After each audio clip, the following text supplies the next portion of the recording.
Friday morning, can't control it. Fired up and counting every minute. Hands are shaking, eyes are burning. The time has come, yeah, this is not a warning.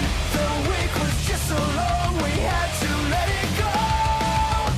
Our problems disappeared, we're not tied up anymore. The weekend is here. Sunday calls, we are sick and tired of it. Up and down, can you feel it? Up and down. Hey everybody, and welcome to the Johansson show. It's Kurt, and again, got another special interview as I look into the professional wrestling scene across Southeast Asia and Australia. The Golden Boy, Emman The Kid. Emman, thank you for coming on. Thank you for having me. I'm excited to talk about wrestling and all things that has to do with Malaysia and all not. I'm excited to do this, and let's get it going. Yeah, really excited. From my first interview with Shaukat a few months ago, we've been having this kind of arranged, and we finally got some dates together and finally making it happen. Shaukat spoke so highly of you as one of his like prized pupils. You've done great things in Malaysia, and now you've kind of flew the nest and currently residing in Australia. How's things in Australia at the moment? Oh, things have been amazing. Honestly, with COVID and stuff, yeah, I did have like a couple of matches in, but I'm still keeping positive and still when there's no wrestling, I'm still making content online. Yeah. Yeah, and that's why I thought I'd open up with the things in Australia. I've been seeing it where it's been like, I believe like the Golden Boy stuck in Australia and those sort of videos. So tell people about the content you're currently creating. Honestly, the Stuck in Australia concept was honestly. Have you seen The Office, the American version of The Office? Yeah. So I just fell in love with The Office during COVID, and I'm like, maybe I can do something similar to that. For example, I'm stuck in Australia. I don't know when I can come back to Malaysia, and let's play with something personal to me. And with my girlfriend, staying with my girlfriend, it's honestly so much fun making the videos together, editing together, and also like in a sense, it kind of connects with the audiences and my followers. They really enjoy all the comedic aspects and all the wacky storylines in Golden Boy Stuck in Australia. Honestly, I don't know where it's headed to, but I'm just gonna start milking it out till whenever it gets, boring or dull. No, it's definitely something that it keeps you creative as well. Like everybody that's in professional wrestling, they're in it because it's an art form and it's them expressing their creativity, and it's a good way that you've capitalized on essentially all the lockdown and the pandemic just to try and do some new different content. But I want to go back into it all. Like my first interview looking in the Southeast Asia scene was with Shaukat, the person that trained yourself. And like I mentioned, he sang your praises very highly. You've made a name for yourself across Malaysia. You've wrestled in a few of the other territories across Southeast Asia. And then you flew the coop and you're currently residing in Australia. So I want to get from the beginning, like, what made you want to be a professional wrestler? Oh, that's a tough question. Um, it's always had to do with family. If you didn't know, in Malaysia, all the way like in the village and all the, I don't know if you ever heard of this term called a mamak. So Okay. it's a Malaysian cafe where like everyone goes there to watch football, this and that. But when it's like Monday Night Raw or like SmackDown, everyone, even if they're not eating there, they just pile up and start watching wrestling. I think from since a young age, it's just into like I've been so into it, not through like that I wanna choose what to watch wrestling, sorry, but it's just the fact that everyone around me is watching wrestling. It's just in my head. I'm like, wow, these guys are amazing. Like all the colorful types, especially like Rey Mysterio and John Cena. To me, they were, as cliche as it sounds, larger than life. Yeah. Like looking at that, like I wanted to be something like that. I wanted to entertain people. I wanted to make like people like cheer and boo. Maybe not boo me when I was small. I've always wanted to be liked. But yeah, just that feeling like being cheered, being like in that ring with like millions of people watching you. Like to me, that's crazy, and that's what I want to do. That's what I'm currently trying to do. But yeah. Now, brilliant. So, how old were you when you first went training? Obviously, Shaukat was the first person to do training in Malaysia. He was the first wrestler, and then again, you're one of his first pupils. Okay. It's I started wrestling with Shaukat, I think when I was 13 or 14. Wow. So yeah, we were me and three other guys. We were the first four students to train under Shaukat and MyPW.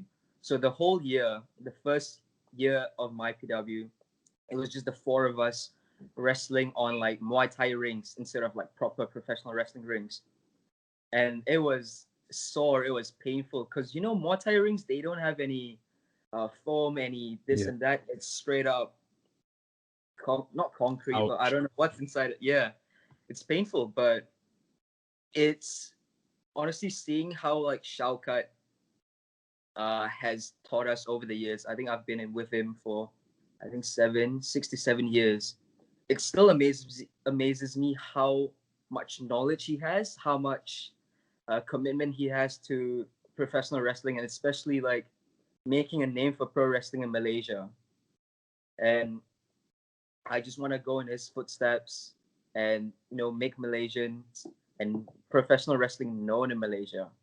Yeah. That's my goal. Yeah. So, what was that first introduction like? Because again, at this point, there was no wrestling in Malaysia. How did you come across Shaukat's training school and MYPW?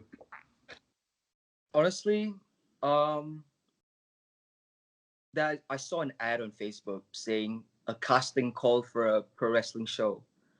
It was, I think, the thing that got me was I think it was like it would be televised on television or on the news, the local news. And at first I thought it was a joke. I didn't think it was real because like there's no pro wrestling in Malaysia. There's no such thing Yeah. as a professional wrestling school in Malaysia.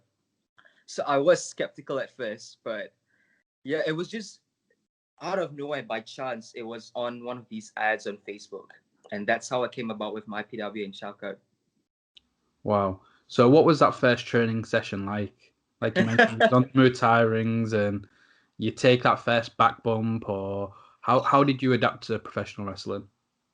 Oh wow, the first I can't remember the first training, but I just remembered when we were just on the Muay Thai ring. It was so painful.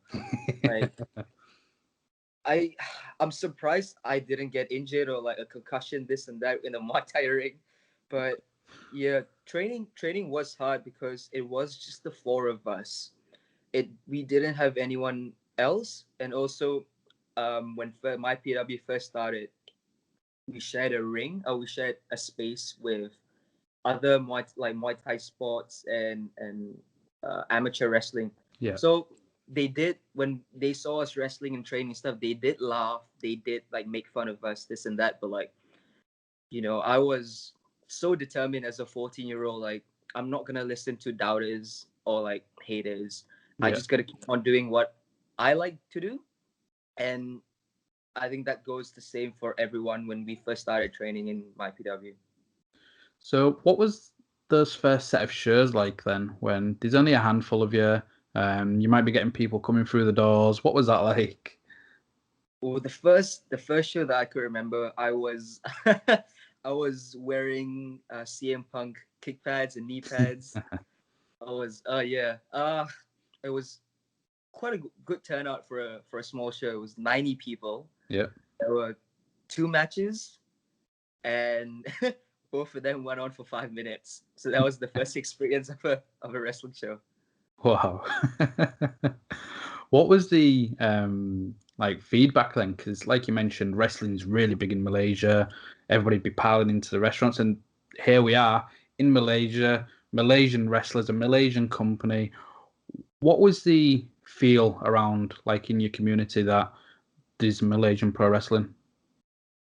There is pros and cons to all this. That we do have people that are really proud to see us and to see like professional wrestling is growing in Malaysia, and that we're representing Malaysia in the eyes of like the professional wrestling world overseas. Yeah. But there's also doubters, people saying that like, in a country like Malaysia, we shouldn't do these kind of things. We shouldn't show violence, show skin, all that things. And also, there are doubters that say like wrestlers in Malaysia are too small to make it, too skinny. It looks too funny, everything like that.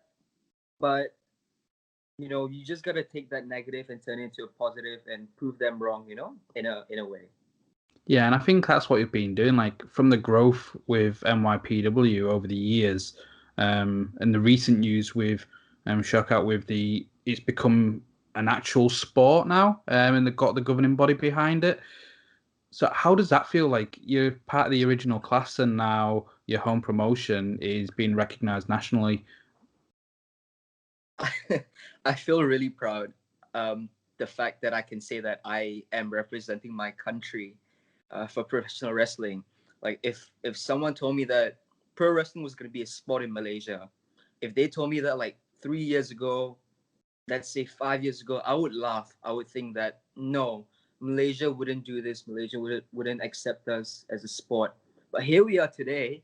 We are representing Malaysia and professional wrestling as a sport, and that's mind-boggling to me because we've only been doing this for 7 years, but the impact we have created and left in Malaysia, to the fact that they're recognizing it as a sport, is the right way to go.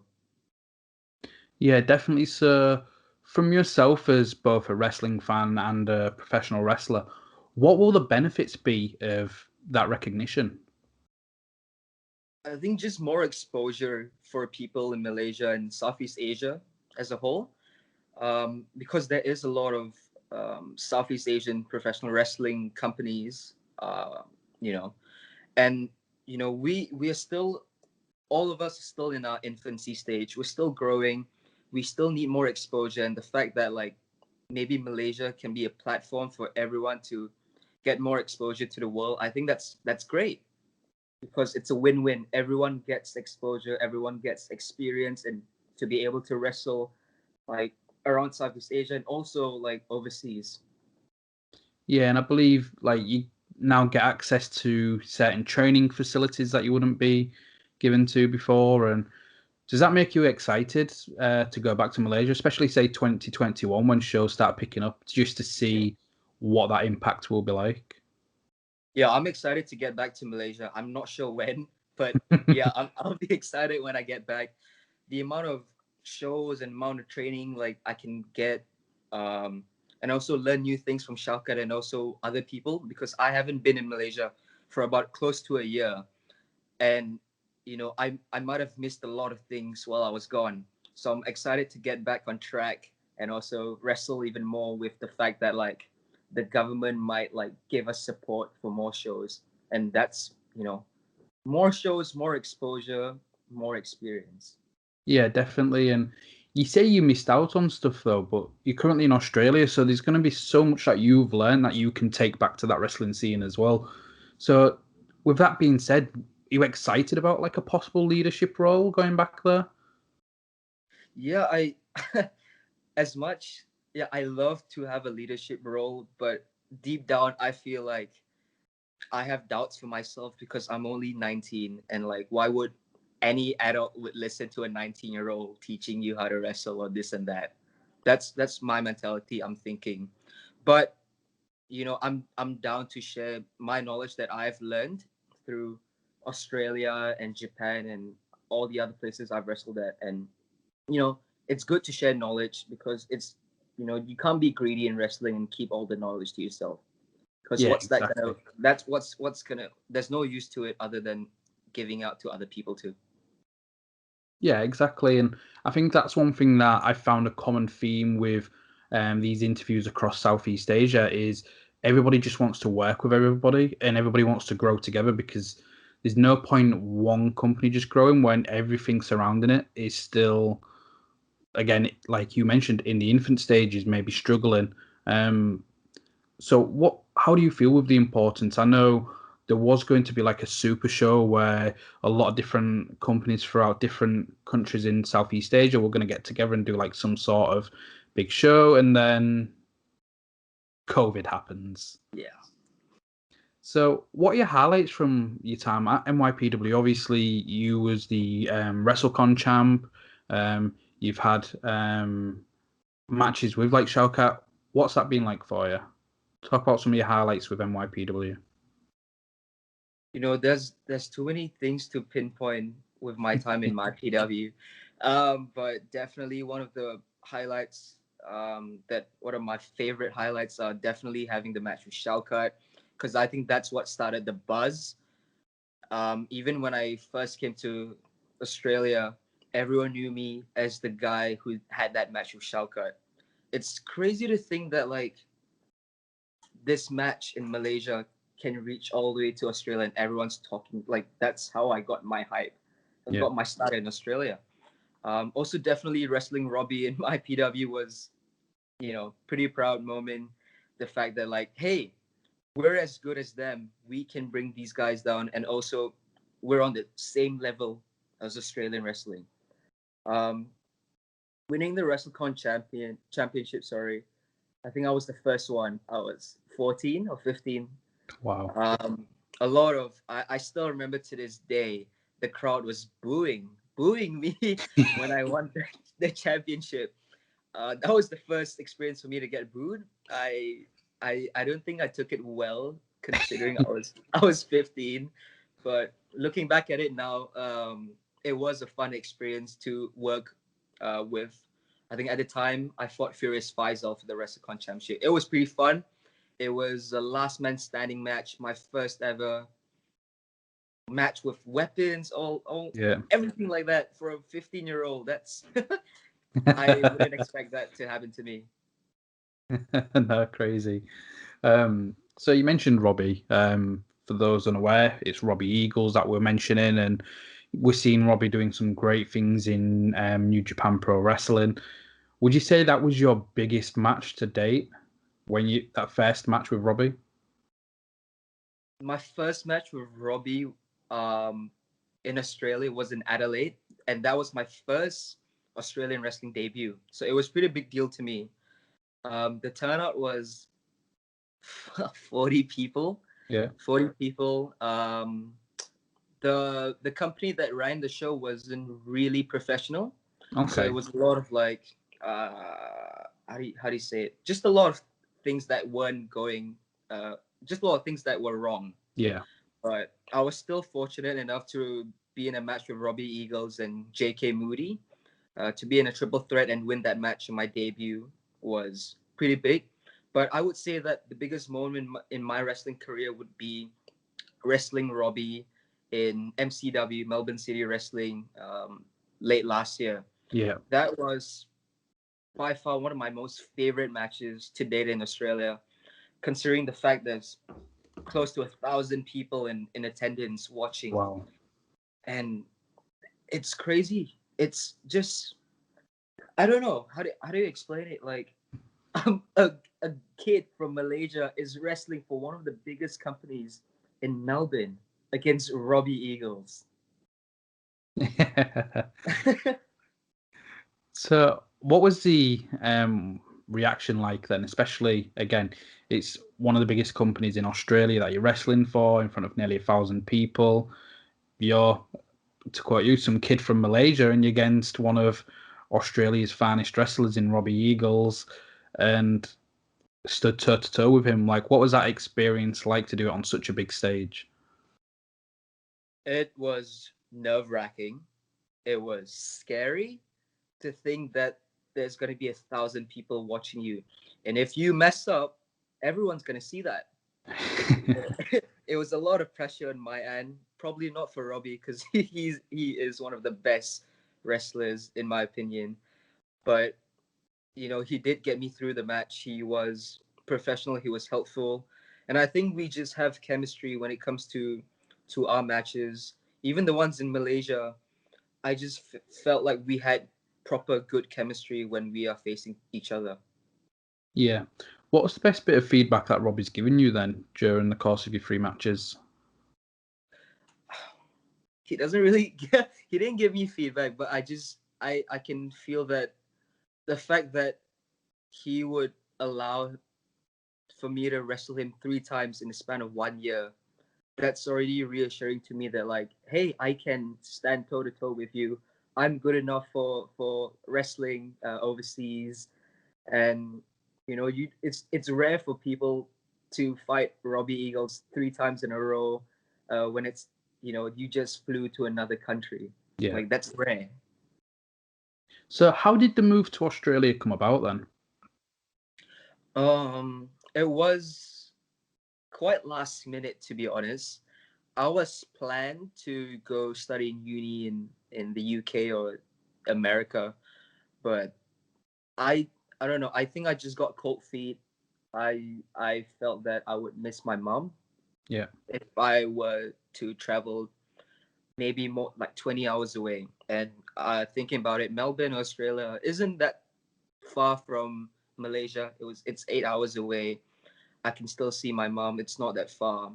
I think just that type of feeling, and also the fact that I honestly love Australia. Um, Going there as a kid, I still remember fond memories of like walking around the streets, all that, and I just felt that the atmosphere in Melbourne just suits what I would go for if I were to go study in uni. Yeah, so you've gone across there for university then. So what was your first insight into the wrestling scene in Australia then? Again, you're this kid coming from Melbourne, from Malaysia, and now you're stuck in Australia and you're looking at the wrestling scene there. So what was that first, whilst residing in Australia, what was your first like impact into the wrestling scene? Before I arrived in Australia, all I knew was Melbourne City Wrestling. That was the place that I wanted to wrestle at. Yeah. But once arriving, I went to a wrestling school called Vicious Pursuit, run by Carlo Cannon. Okay. So he was the one that introduced me to all the other promotions in Australia, not just in Melbourne, but even in Adelaide, in Sydney, in Perth, everything. Because my knowledge for Australian wrestling wasn't that good. It was just the fact that Carlo was the one that helped me, that gave me exposure and helped me, like, what's the word? He taught me how Yeah. to network myself with all the other promotions. That's what got me going. And the fact that I think it was just my match with Shaukat was what's the selling factor of Emman The Kid during that time when I first came to Australia. Yeah. So what was that? What was the experience like then? Because it's one thing being one of the OGs in Malaysia to now being some new young kid in Australia. How did you adapt to the different styles in the wrestling scene? Um, I did have, when I was in Malaysia, you saying I was the OG, this and that. I did have that mentality of a bit of ego and pride and all that confidence. But as I got to Australia, I knew that if I were to continue doing that, I'm not going to make it far in wrestling if I'm so egotistical Yeah. and stuck up.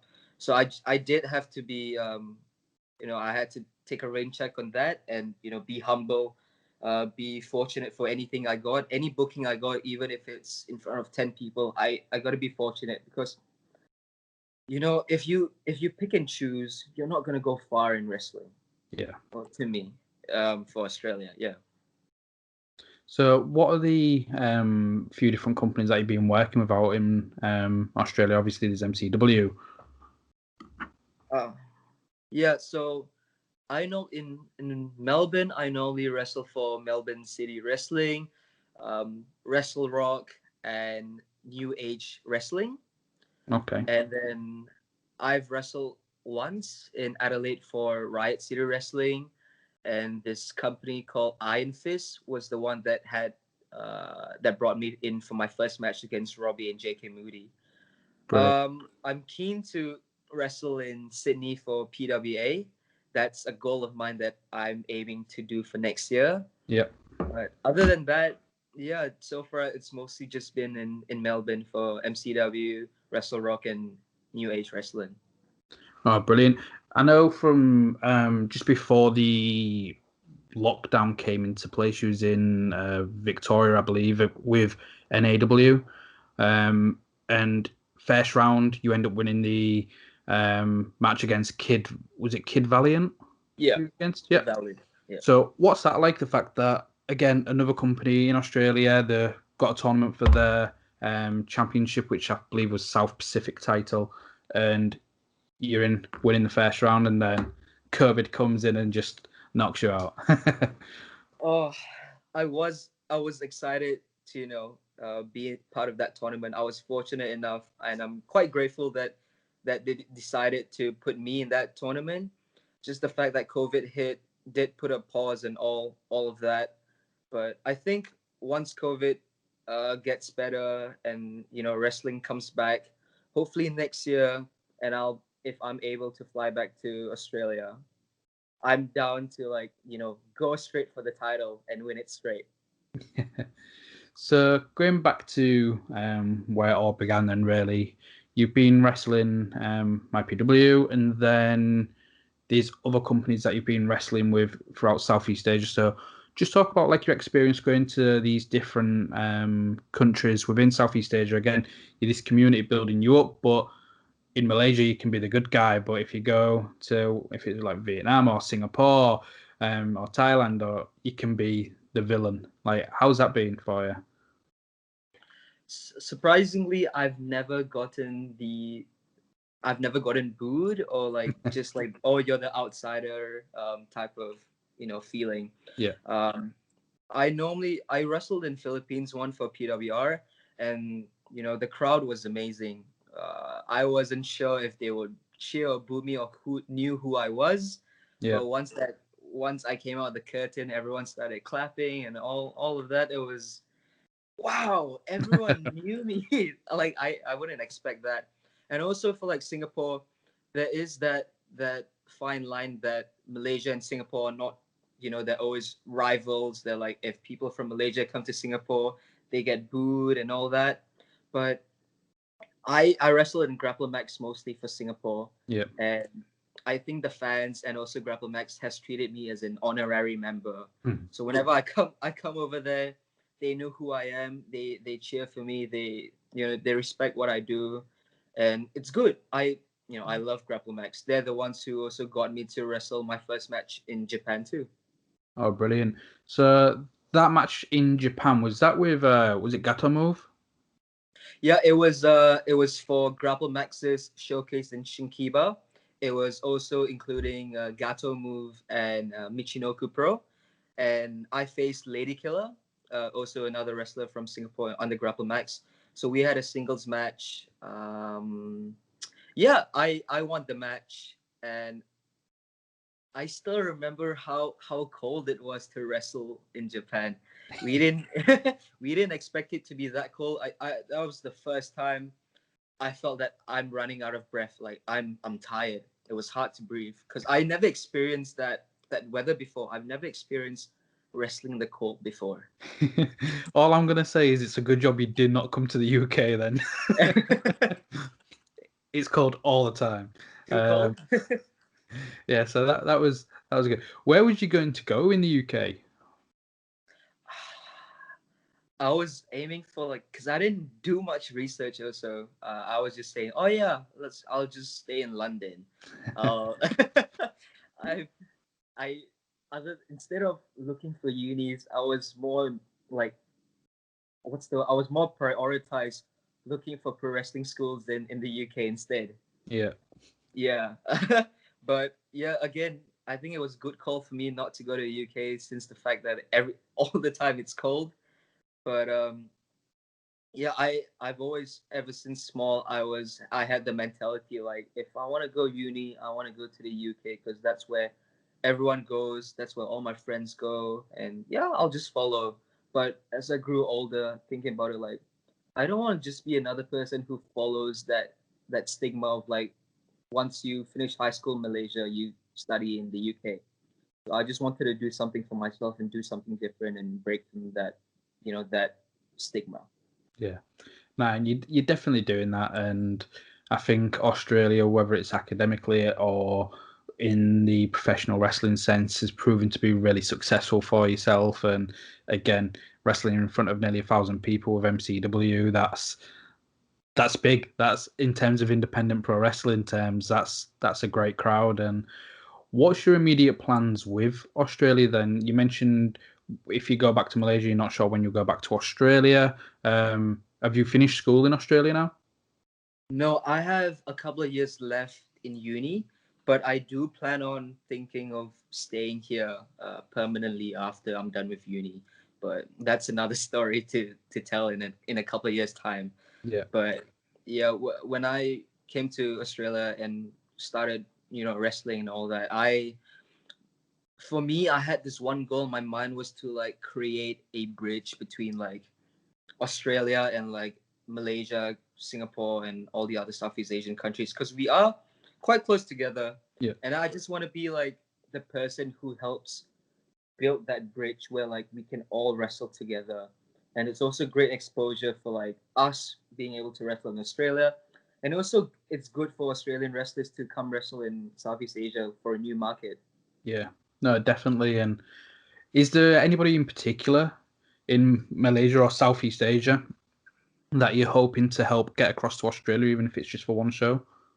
Is there somebody in particular that you think deserve more eyes on them? I can't be biased because like Just to put you on the spot. yeah, I honestly I feel like everyone, not just in Malaysia, but everyone in Southeast Asia does deserve the recognition. And I think it will be great for everyone if they can fly over to Australia, and wrestle. And also if I was able to wrestle them, not just in like Southeast Asia, but also do our match in Australia for them to see like this is what Southeast Asian wrestling is like. This is, it might be different to them, it might be the same to them, but it's still cool to, just the fact that they know that Southeast Asia has wrestling. Yeah, definitely. So other than like Shaukat, is there anybody else where you think of your match with them, other than Shaukat and Robbie Eagles, where you think that's the match where if I was to show somebody this match, or if I was to have this one more match with them, what match would that be? Um, I could say the my match against JY Eagle at Wrestle Nation this year at the start of January. We got to main event that show, and the fact that it wasn't even for a championship, it was just a normal singles match is just shows how much like Shaukat has what's the word, confidence in both Yeah. of us to close that show, and the fact that we're like both teenagers. And another match I would recommend people would be me versus Daryl Wong at MyPW Reckoning back in 2017. I think that was when WWE came down and scouted Southeast Asia, and the fact that that match was one of the highlights for them, like they enjoyed that match, just motivates me even more that like I'm going the right path. What I'm doing is right, and like wow, 15 years old, and the WWE said that like we enjoyed your match. This was like one of the matches of the night. Is Wow. quite quite. It did boost my ego, but it's also motivating to me. Yeah. Yeah. So with that being said, obviously WWE have been going out to Asia doing the tryouts and things like that, and obviously at 15 may not get chosen because you're still only 15. But now that you're older, is that something you're hoping to be a part of? Definitely. I've also like really keen on, going for New Japan. Just the fact that like I really look up to Robbie, and the fact that he can get signed to New Japan just motivates me to work even harder. Um to, hopefully make it in New Japan or WWE or wherever I end up. Like I don't want to be choosy. I just want Yeah. to be like anything I get, I'm fortunate because it's not it's rare that a Malaysian can, wrestle in major companies like them. Yeah, you've got a again, not to boost your ego, but you've got good opportunity to make like history for not only Malaysian but Southeast Asia professional wrestling, and for somebody such a young age as well, still so humble. Like you mentioned, it's so easy to maybe get carried away with things, but you've had that, like you've been grown up enough, and you've been that self-aware to rein yourself back in. So all credit to you for that. You mentioned New Japan. Would that be going out there if it was on a tour, or would you like the young lion system that they've got there? Would you like to go out to Japan to train? Oh, I don't know. If one day, for example, I'm still not getting called by New Japan or whatever, like I'm still, I'm still open to doing the young lion system, because I'm gonna do whatever it takes for me to be able to get into a major company, because I just want to make, like, people in Malaysia proud. I want to make my mom proud, and I just want, like, everyone to know that there's a Southeast Asian individual that is wrestling for one of the biggest companies in the world, and if he or she can do that, then you can do that. Yeah, no. Good. It's a great opportunity to inspire so many people like before you, and it's crazy because it's still such a young age. Um, have you thought about like going out to wrestle in any of the other countries? You mentioned maybe studying in the UK. Is that something you've looked into? Maybe trying to do tours of different countries? Yeah, I'm definitely, I want to do a tour in the UK, the US, and especially back to Japan. But yeah, with the fact that I'm still in uni, and all the assignments, every week, like I have to attend lectures and classes. It just kind of, let's put the tours on hold. Yeah. Let's just focus on studies and also getting a name for myself in Australia. And then when that's like kind of done, or when I'm on a break, then let's go crazy. Let's go tour like every country Yeah. possibly can. So for your short-term goals, and especially in Australia, what are your goals whilst you're out there? You mentioned you want to wrestle PWA, but if it's MCW, like, what are your goals in Australia? For me, I don't really set a goal too high, to the fact that if it doesn't happen, because I'm just scared if it doesn't happen, I'm gonna be disappointed. So I just go with the flow. But in general, I just want people to know that, again, there's a Malaysian kid wrestling in Australia. Like, I might be the only Malaysian ever to wrestle in Australia, like the only active wrestler in Australia that is Southeast Asian.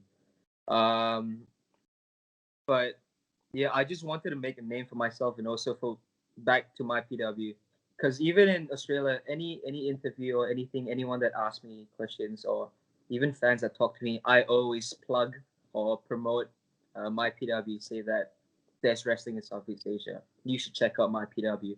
You should check out the other promotions like GrappleMax. I'm just trying to help build that connection, like just starting to network people through word of mouth, that, like, there's wrestling in Asia. Yeah.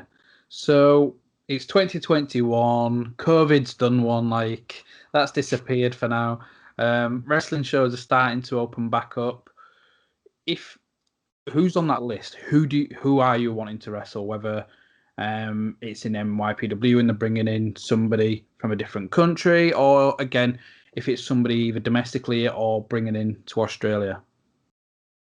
What couple of I matches are on your Yeah, list? yeah. Um, I really want to wrestle Slex. He was a former champion at MCW, and also Adam Brooks. He was one of the first guys that I watched for Australian wrestling, and if it wasn't for him, I wouldn't know what Australian wrestling was.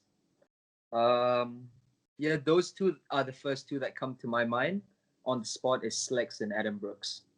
Yeah. Um, Especially Adam Brooks. You've seen him all over the world recently. Um, he's been over here into the UK. You've seen him pop up on MLW, Ring of Honor, I believe, as well. So yeah, hopefully, like, once this year's just been a write-off, and it must be so frustrating for yourself. 2019 having an amazing year for MyPW, for when you've been traveling here, there, and everywhere, and then residing in Australia, having those 3 matches with Robbie Eagles, and you're like, yes, 2020, that's going to be even better, and then COVID just wipes you out. Yeah. Yeah, it did bring me down, the fact that I thought 2020 was going to be an amazing year for Emman The Kid, because 2019 was just the start, and I'm already like wrestling in MCW and Robbie. And then I was like, 2020 is going to be my year. I'm going to wrestle everywhere in Australia. I'm going to make a name for myself. I'm going to make a name for Southeast Asia. And bam, I mean, it's on a pause, but Yeah. hopefully 2021 is gonna go smoothly. I think I'm gonna be wrestling more in Malaysia, with the fact that I'm not sure if I fly back, I'm not sure when I can come back to Australia with the borders being so strict. But yeah, I don't have any goals for 2021, but if I do, I think it would be to focus on Malaysia first, with the fact that if I can't come back. Yeah. How will that affect school then? If you go back and they're not, if you can't get back to Australia, how will that affect your university? I think the university, even starting for next year, maybe for the first 6 months of 2021, is still going to be online, to be Yeah. honest. With the fact that not just because of COVID, for example, if COVID gets better, there's still students all around the uni that are not even in Australia, because Yeah. a lot of them went back home, and it's not fair if they can study, if they do physical classes and we can't attend. So I think it's just online lectures and online workshops for the rest of the 6 months for 2021. Okay, brilliant. At least you're not going to miss out on any of the education or anything, because we don't want to delay it. Like, we need to get uni out of the way, and then you're doing all your tours, coming over here to the UK. I can laugh at you when you see what the weather are like, what the weather's like here. You're gonna hate it. So where can people? Well, before we say where people can find you, if people were to listen to this and think, you know what, I'm gonna watch some MyPW, what can they expect from watching that company? I think you can expect that there's a lot of hype, that you know we might not be the best, because we are still learning, but we do have a lot of hype for this sport, that we want to make known towards the world that yeah, we're here, we're good, we can keep up. Um, I think yeah, if you watch any matches, you can really tell that everyone's just having fun. Everyone's just really dedicated. They just want to produce the best show for the fans to be entertained. Yeah, and would you say something similar for GrappleMax? Definitely, I think any promotion in Southeast Asia, I think they're just so dedicated, because they know that yeah, Southeast Asia might not get the exposure. It's a small place, but they're really pushing it to be the fact that like, you guys seen the trends of like UK wrestling was like the top, and then Aussie wrestling. Now I think it's time for Southeast Asian wrestling to be in the trend for people to start talking about. Yeah, definitely. The talent, excuse me, the talent that's coming out at the moment is just absolutely ridiculous. And I've been seeing that more and more as well. Whilst I do these interviews, I'm learning more and more about the wrestling scene, and just essentially just again falling in love with it. Like, I think it's just the passion and the teamwork from all these different countries. Like, I've seen it in the UK where companies are very bitter against each other, and it's like we should just be working together.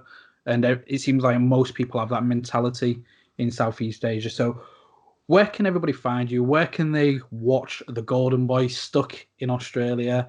Let everybody know where they can find you on social media.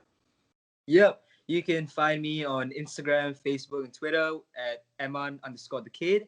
You can watch the Golden Boy Stuck in Australia series on all of those social media platforms for you to enjoy it at any time. For matches, you can search up Emman The Kid. You can search up MyPW.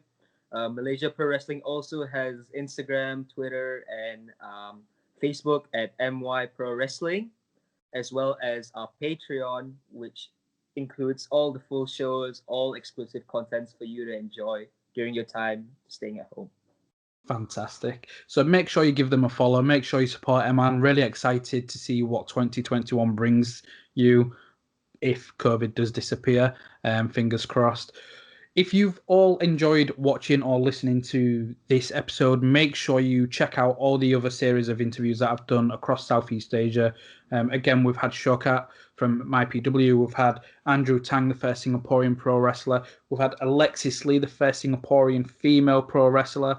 And we've had Adrian Gomez, the owner of MKW in China, and Ho Ho Lun, who you may have seen in the Cruiserweight Classic and on NXT, who was the founder of Hong Kong Pro Wrestling Federation. Make sure you check those out. You can follow me at Johansson Show. Thank you for watching. Thank you for listening.